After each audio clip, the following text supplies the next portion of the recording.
Alors là, on va aller sur un exercice de Monsieur Franck. Donc on considère une fonction f définie sur 0,1, évidemment 0 exclu, dérivable sur 0 exclu, 1 inclus, telle que la limite de f de x lorsque x tend vers 0 soit égale à L, et que la limite de xf' de x lorsque x tend vers 0 soit égale à n'. Évidemment, c'est x plus grand que 0, x plus grand que 0. Que vaut L'? Premièrement, je vais remarquer que f est évidemment prolongeable par continuité en 0. Donc f est continu sur 0 exclu, 1 inclus, car dérivable sur ce même intervalle, et est prolongeable par continuité en 0. D'accord? Parce que la limite de f de x lorsque x tend vers 0, c'est L. Donc on va noter f chapeau le prolongement par continuité, et f chapeau de x est défini par f de x si x appartient à 0 exclu, 1 inclus, et à L si x égale 0. Bon, pourquoi j'écris x égale L? C'est si x égale 0. Ok.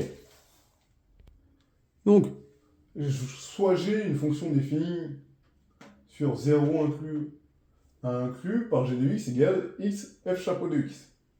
Évidemment, g continue sur 0,1, comme produit de fonction continue sur 0,1. Donc, et g est dérivable sur 0 exclu, 1 inclus, comme produit de fonction dérivable sur 0 exclu, 1 inclus. Effectivement, la fonction x donne x est dérivable sur 0 exclu 1 inclus, hein, elle est même dérivable en 0 inclus, mais on s'en fout. Évidemment, f chapeau est dérivable sur 0 exclu 1 inclus, car f, elle est dérivable sur 0 exclu 1 inclus. Ça va être intéressant. Pourquoi on a fait ça? Et pour tout x de 0 exclu 1 inclus, g' de x, c'est égal à f de x moins x f' de x. Alors pourquoi vous ne voyez plus les f chapeaux? Bah, simplement, comme je travaille sur 0 exclu 1 inclus, f chapeau est égal à f de x. D'accord? Donc, dérivée de x fois f, donc ça me fait f de x, et évidemment, moins x f' de x. Parce que, c'est pas moins, c'est plus, pardonnez-moi. Dérivé d'un produit, ici c'est un plus. Pardonnez-moi cette petite erreur. Donc là, on est bon. Mais du coup, je vais regarder la limite en 0 de g'. Donc, je sais que la limite, lorsque x tend vers 0, de f de x, c'est L. Et que la limite, lorsque x tend vers 0, de x f' de x, c'est L'. Du coup, par somme, je vais pouvoir dire que la limite de g de x, quand x tend vers 0, bah, ça me fera L plus L'. Ça fait L plus L'. Et d'où l'importance d'avoir précisé que g était continu en 0 et dérivable sur 0, évidemment exclu, 1 inclus, comme produit de fonction dérivable.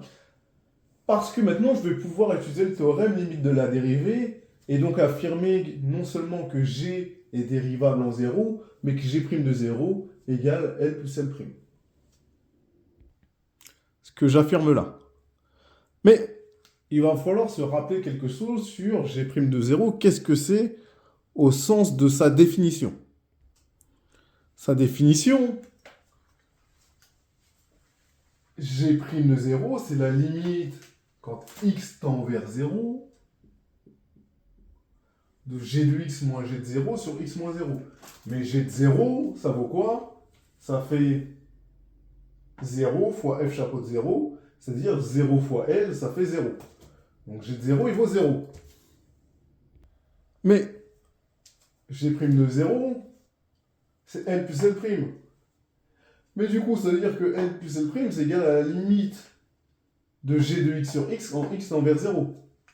Mais si je fais g de x sur x, ça veut dire que j'ai x f chapeau de x sur x. Les x, ils vont se splitter.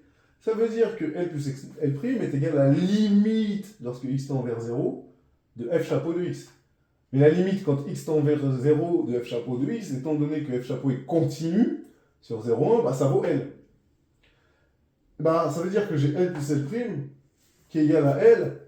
Bah, simplement, ça signifie que, pour moi, L' égale 0. Et voilà le résultat que je cherchais.